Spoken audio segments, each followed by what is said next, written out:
ഓം സായിറാം. ശ്രീ സായി സച്ചരിത പാരായണം അധ്യായം 31. മുഖവുര. ആസന്ന മരണനായ ഒരാളുടെ അന്ത്യനിമിഷത്തെ ചിന്താഗതിയാണ് അയാളുടെ ഭാവിയെ കുറിക്കുന്നത്. ഭഗവാൻ ഗീതയിൽ യാതൊരുത്തൻ അന്ത്യനിമിഷങ്ങളിൽ എന്നെ സ്മരിക്കുന്നുവോ അവൻ നേരെ എന്നിലെത്തുന്നു. വേറെ ഏതിലാണ് അവൻ ശ്രദ്ധ പതിപ്പിക്കുന്നത് അതിലേക്ക് അയാളുടെ ജീവൻ ചെന്ന് ചേരുന്നു എന്നാണ് പറഞ്ഞിരിക്കുന്നത്. നമ്മുടെ അന്ത്യനിമിഷത്തിൽ എന്ത് സദ്വിചാരമാണുണ്ടാവാൻ പോകുന്നത് എന്നതിനെപ്പറ്റി നമുക്ക് യാതൊരു രൂപവുമില്ല. കാരണം പലപ്പോഴും പല കാരണങ്ങളാലും അന്നേരം നാം ഭയപ്പെടാനും ഭീകരത അനുഭവിക്കാനുമാണ് സാധ്യത. അതുകൊണ്ട് അന്ത്യനിമിഷത്തിൽ സദ്വിചാരങ്ങളിലേക്ക് മനസ്സിനെ നയിക്കാൻ ചിരകാല പരിശ്രമം തന്നെ വേണ്ടിവരുന്നതാണ്. അതുകൊണ്ടാണ് എല്ലാ ഋഷീശ്വരന്മാരും സദാസമയവും നാമം ജപിക്കാൻ ആവശ്യപ്പെടുന്നത്. അങ്ങനെ വന്നാൽ അന്ത്യനിമിഷത്തിൽ മനസ്സ് പതറിപ്പോകുന്നതല്ല. ഭക്തന്മാർ അങ്ങനെ സർവവും ഋഷീശ്വരന്മാരിൽ അർപ്പിച്ചാൽ അവസാന നിമിഷം വരെ ഋഷീശ്വരന്മാർ അവരെ നയിക്കുന്നതാണ്. ചില ഉദാഹരണങ്ങൾ താഴെ പറയാം. 1. വിജയാനന്ദ്. ഒരു മദ്രാസി സന്യാസിയായ വിജയാനന്ദ് മാനസ സരസിലേക്ക് തീർത്ഥയാത്ര പുറപ്പെട്ടു. പോകുന്ന വഴിക്ക് ബാബയുടെ പ്രശസ്തി കേട്ട് അദ്ദേഹം ഷിർദിയിൽ വന്നു. അവിടെ വെച്ച് ഹരിദ്വാറിലെ സ്വാമദേവ് സ്വാമിയെ കാണുകയും അദ്ദേഹത്തോട് മാനസ സരസിലേക്കുള്ള യാത്രയുടെ വിവിധ വശങ്ങൾ അന്വേഷിക്കുകയും ചെയ്തു. സ്വാമി അയാളോട് മാനസ സരസ് ഗംഗോത്രിയിൽ നിന്ന് 500 നാഴിക അകലെയാണെന്നും വഴി വളരെ വിഷമം പിടിച്ചതാണെന്നും മഞ്ഞും മൂടിയതാണെന്നും ഓരോ 150 നാഴിക പോയാലും ഭാഷ മാറുമെന്നും ഭൂട്ടാനിലെ ജനങ്ങൾ വളരെ സംശയാലുക്കളാണെന്നും അവർ തീർത്ഥാടകർക്ക് അത്യധികം വിഷമങ്ങൾ സൃഷ്ടിക്കുമെന്നും പറഞ്ഞു. ഇതുകേട്ട് സന്യാസി നിരാശനായി യാത്ര വേണ്ടെന്ന് വെച്ചു. എന്നിട്ട് അദ്ദേഹം ബാബയുടെ അടുക്കൽ പോയി നമസ്കരിച്ചപ്പോൾ ബാബ അദ്ദേഹത്തോട് കോപിച്ച്, ഈ കൊള്ളരുതാത്ത സന്യാസിയെ ആട്ടിപ്പുറത്താക്കുവിൻ, അയാളുടെ സംസർഗം കൊണ്ട് ഒരു പ്രയോജനവുമില്ല എന്ന് പറഞ്ഞു. സന്യാസിക്ക് ബാബയുടെ സ്വഭാവം അറിയില്ല. അയാൾ മനസ്സമാധാനമില്ലാതെ ഇനി എന്താണ് നടക്കാൻ പോകുന്നതെന്നറിയാൻ അവിടെ തന്നെ ഇരുന്നു. അന്നേരം രാവിലത്തെ ദർബാർ നടക്കുകയായിരുന്നതിനാൽ മസ്ജിദ് നിറയെ പുരുഷാരമായിരുന്നു. അവർ ബാബയെ പലവിധത്തിലും ആരാധിച്ചു കൊണ്ടിരിക്കുകയായിരുന്നു. ചിലർ പാദം കഴുകുന്നു, ചിലർ പാദതീർത്ഥമെടുത്ത് സേവിക്കുന്നു, ചിലർ പാദതീർത്ഥം കണ്ണിൽ വയ്ക്കുന്നു, ചിലർ ബാബയെ ചന്ദനം പൂശുന്നു, ചിലർ സുഗന്ധദ്രവ്യങ്ങൾ പൂശുന്നു. അങ്ങനെ പലവിധം ആരാധന നടക്കുകയാണ്. ജനങ്ങൾ ജാതിമതഭേദങ്ങൾ മറന്നാണ് ആരാധന നടത്തുന്നത്. സന്യാസിയോട് ബാബ കോപിച്ചെങ്കിലും സന്യാസിക്ക് ബാബയോട് അതിയായ ആദരവുണ്ടായിരുന്നതിനാൽ അവിടുന്ന് പോയില്ല. അദ്ദേഹം ഷിർദിയിൽ 2 ദിവസങ്ങൾ കൂടി താമസിച്ചപ്പോൾ മദുരാശിയിൽ നിന്നും അമ്മയ്ക്ക് അത്യധികം സുഖക്കേടാണെന്ന് ഒരു കത്ത് കിട്ടി. അദ്ദേഹത്തിനുടനെ അമ്മയുടെ അടുക്കലെത്തണമെന്നുണ്ടായിരുന്നെങ്കിലും ബാബയുടെ അനുവാദമില്ലാതെ പോകാൻ നിവൃത്തിയുണ്ടായിരുന്നില്ല. അങ്ങനെ അദ്ദേഹം കത്തും കയ്യിൽ വെച്ച് നാട്ടിലേക്ക് പോകാൻ ബാബയുടെ അനുവാദം ചോദിക്കാൻ ചെന്നു. അദ്ദേഹത്തിൻ്റെ ഭാവി മനസ്സിലാക്കിയ സർവന്തരാമിയായ ബാബ, അമ്മയെ നിനക്കിത്രമാത്രം സ്നേഹമാണെങ്കിൽ നീ എന്തിന് സന്യാസം സ്വീകരിച്ചു? കാവ്യവസ്ത്രത്തിന് സ്നേഹബന്ധം കൊള്ളില്ല. നീ താമസ സ്ഥലത്ത് പോയി കുറച്ച് ദിവസം സമാധാനമായിരിക്കണം. വാടയിൽ പല കൊള്ളക്കാരുമുണ്ട്. അതുകൊണ്ട് സൂക്ഷിച്ച് വാതിൽ ബന്ധിച്ചിരിക്കണം, അല്ലെങ്കിൽ എല്ലാം കൊള്ളയടിച്ചു പോകും. സമ്പത്തും സ്ഥാനമാനങ്ങളുമെല്ലാം ക്ഷണികമാണ്. ദേഹം നാശത്തിനും മരണത്തിനും വിധേയമാണ്. അതറിഞ്ഞ് ഇഹത്തിലെയും പരത്തിലെയും കാര്യങ്ങളിൽ ആസക്തിയില്ലാതെ നീ നിൻ്റെ കർമ്മം നിർവഹിച്ചാലും, അങ്ങനെ സർവവും ഹരിപാദങ്ങളിൽ അർപ്പിച്ച് യാതൊരുവൻ ഇപ്രകാരം ചെയ്യുന്നുവോ അവൻ എല്ലാ കഷ്ടപ്പാടുകളിൽ നിന്നും മോചിതനായി പരമാനന്ദം പ്രാപിക്കും. തന്നോട് പ്രേമഭക്തികളോടുകൂടി ധ്യാനിക്കുന്നവനെ രക്ഷിക്കാൻ ഭഗവാൻ അവൻ്റെ അടുക്കലേക്ക് ഓടിയെത്തുന്നു. നിന്റെ പൂർവജന്മ സുഹൃത്തുക്കളുടെ ആധിക്യം കൊണ്ടാണ് നീ ഇവിടെ വന്നത്. ഇപ്പോൾ ഞാൻ പറഞ്ഞതനുസരിക്കുക. നിന്റെ ജീവിതത്തിൻ്റെ അന്ത്യമടുത്തു എന്ന് മനസ്സിലാക്കിയാലും നീ നിരാഗ്രഹിയായി നാളെ മുതൽ ഭാഗവത പാരായണം തുടങ്ങണം. ശ്രദ്ധാവനായി 3 ആഴ്ച കൊണ്ട് 3 സപ്താഹങ്ങൾ നടത്തണം. ഭഗവാൻ സന്തോഷിച്ച് നിന്റെ സങ്കടങ്ങൾക്കെല്ലാം നിവൃത്തിയുണ്ടാക്കും. നിന്റെ വ്യാമോഹങ്ങൾ നശിച്ച് മനഃശാന്തി കൈവരും എന്ന് പറഞ്ഞു. അദ്ദേഹത്തിൻ്റെ അന്ത്യകാലം അടുത്തതായി മനസ്സിലാക്കിയ ബാബ മൃത്യുദേവനെ പ്രീതിപ്പെടുത്താനായി രാമവിജയം വായിക്കാനും പറഞ്ഞു. അടുത്ത ദിവസം പ്രഭാതത്തിൽ സ്നാനം ചെയ്ത് അദ്ദേഹം ലണ്ടിത്തോട്ടത്തിലിരുന്ന് ഭാഗവതം വായന തുടങ്ങി. 2 സപ്താഹം അങ്ങനെ കഴിഞ്ഞപ്പോഴേക്കും അദ്ദേഹം വളരെ ക്ഷീണിതനായി. വാടയിലേക്ക് മടങ്ങി വന്ന് 2 ദിവസം കൂടി അവിടെ കൂടിയതിൽ പിന്നെ 3-ാം ദിവസം ഫക്കീർ ബാദേ ബാബയുടെ മടിയിൽ തലയിൽ വെച്ച് കിടന്ന് അദ്ദേഹം അന്ത്യശ്വാസം വലിച്ചു. പിന്നീട് പോലീസ് അന്വേഷണം കഴിഞ്ഞ് ശവം മറവ് ചെയ്യാൻ അനുവദിച്ചു. മൃതദേഹമെല്ലാം ചടങ്ങുകളോടും കൂടി വീണ്ടും വിധം സംസ്കരിച്ചു. ഇങ്ങനെ ബാബ സന്യാസിയെ സഹായിച്ച് സൽഗതി കൊടുത്തു. 2. ബാലാറാം മങ്കാർ. ബാബയ്ക്ക് ബാലാറാം മങ്കാർ എന്നു പേരായ ഗൃഹസ്ഥനായൊരു ഭക്തനുണ്ടായിരുന്നു. അയാളുടെ ഭാര്യ മരിച്ചതിൽ പിന്നെ വീട്ടുകാര്യങ്ങളെല്ലാം മകനെ ഏൽപ്പിച്ച് അയാൾ ഷിർദിയിൽ സ്ഥിരതാമസമാക്കി. അയാളുടെ ഭക്തി കണ്ട ബാബ അയാൾക്ക് സൽഗതി കൊടുക്കണമെന്ന് തോന്നി ഇപ്രകാരം ചെയ്തു. ബാബ അയാൾക്ക് 12 കാ കൊടുത്ത് സറ്റാറ ജില്ലയിലെ മജീന്ദ്രഗതിയിൽ പോയി താമസിക്കാൻ പറഞ്ഞു. മങ്കാർക്ക് ബാബയെ പിരിഞ്ഞ് താമസിക്കാൻ ആദ്യം മനസ്സ് വന്നില്ല. പക്ഷെ ബാബ അയാളെ ഗതിയിൽ വെച്ച് ദിവസം 3 പ്രാവശ്യം ദാനിക്കുന്നത് നല്ലതാണെന്ന് ബോധ്യപ്പെടുത്തി. ബാബയുടെ വാക്കുകളിൽ വിശ്വസിച്ച് മങ്കാർ ഗതിയിലേക്ക് പോയി. അവിടുത്തെ ആരോഗ്യകരമായ കാലാവസ്ഥയും നല്ല വെള്ളവും മറ്റു ചുറ്റുപാടുകളും അയാൾക്കിഷ്ടപ്പെടുകയും ബാബ പറഞ്ഞ പ്രകാരം അയാൾ അവിടെ വെച്ച് ധ്യാനം ചെയ്യാൻ തുടങ്ങുകയും ചെയ്തു. കുറച്ച് ദിവസം കഴിഞ്ഞപ്പോൾ അയാൾക്കൊരു അനുഭവമുണ്ടായി. സാധാരണ ഭക്തന്മാർക്ക് സമാധിസ്ഥരാവുമ്പോൾ അനുഭവങ്ങൾ ഉണ്ടാകാറുണ്ട്. എന്നാൽ മങ്കാറുടെ കാര്യത്തിൽ സാധാരണ നിലയിൽ ജാഗ്രതയിൽ തന്നെയാണ് അനുഭൂതി ഉണ്ടായത്.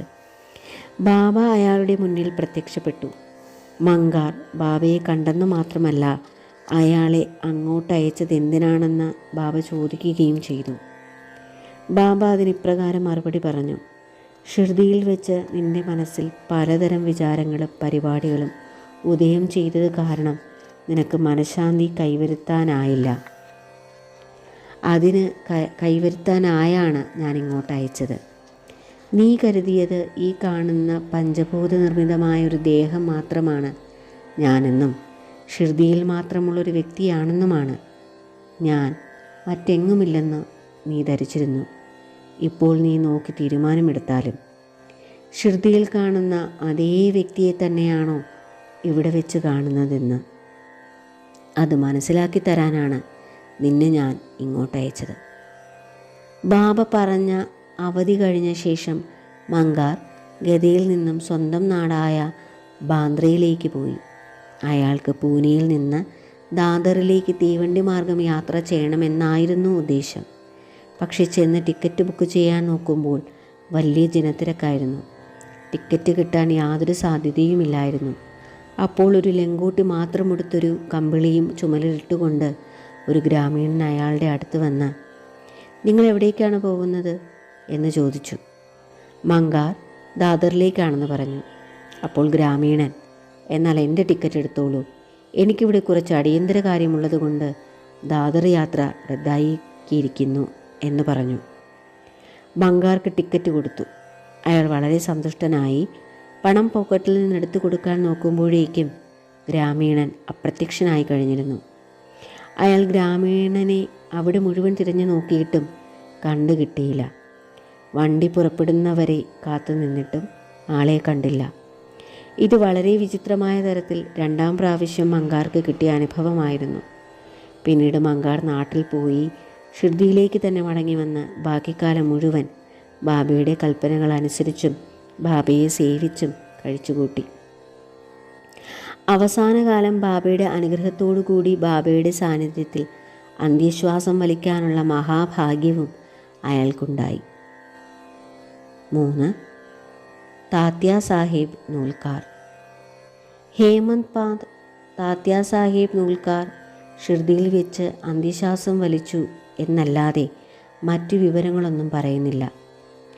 സായി ലീല മാസികയിൽ വന്ന ഒരു ചുരുക്കം വിവരം ഇവിടെ പറയാം.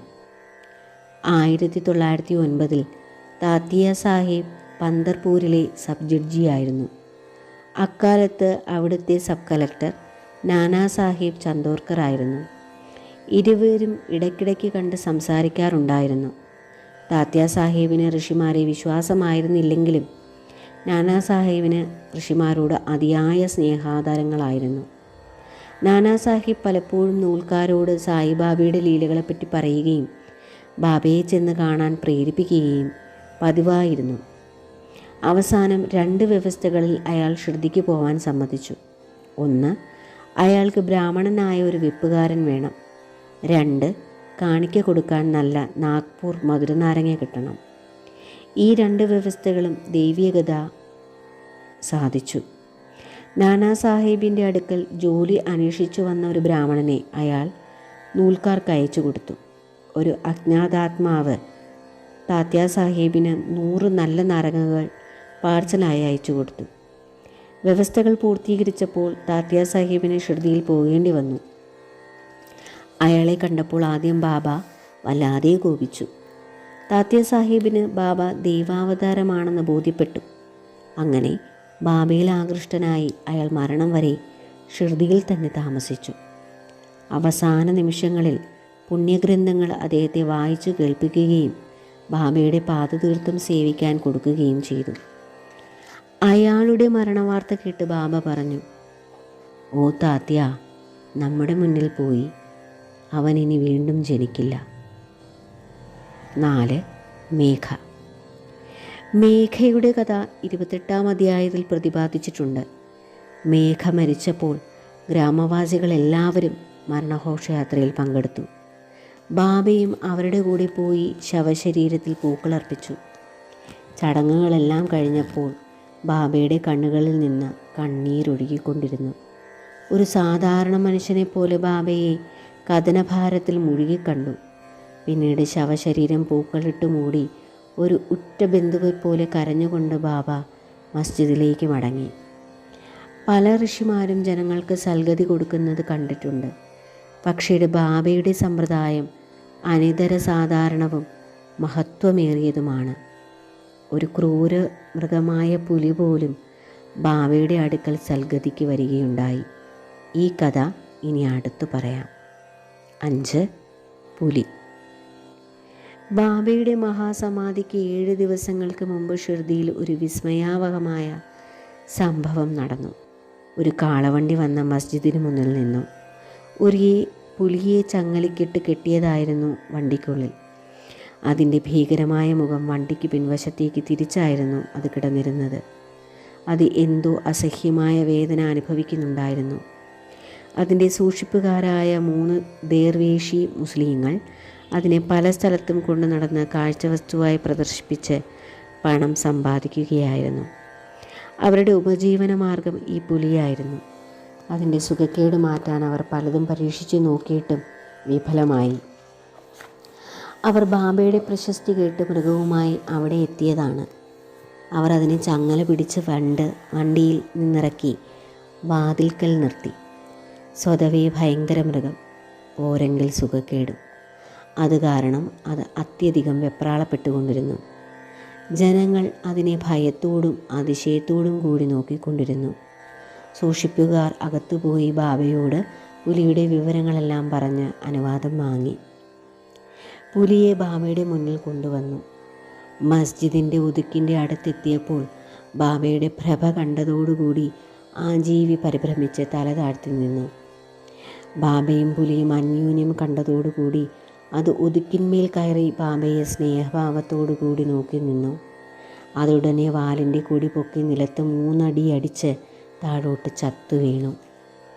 പുലി ചത്തുപോയത് കണ്ടപ്പോൾ സൂക്ഷിപ്പുകാർക്ക് ആദ്യം നിരാശ തോന്നിയെങ്കിലും പിന്നീട് അവർ ബുദ്ധിപൂർവ്വം അതിനെപ്പറ്റി ആലോചിച്ചു.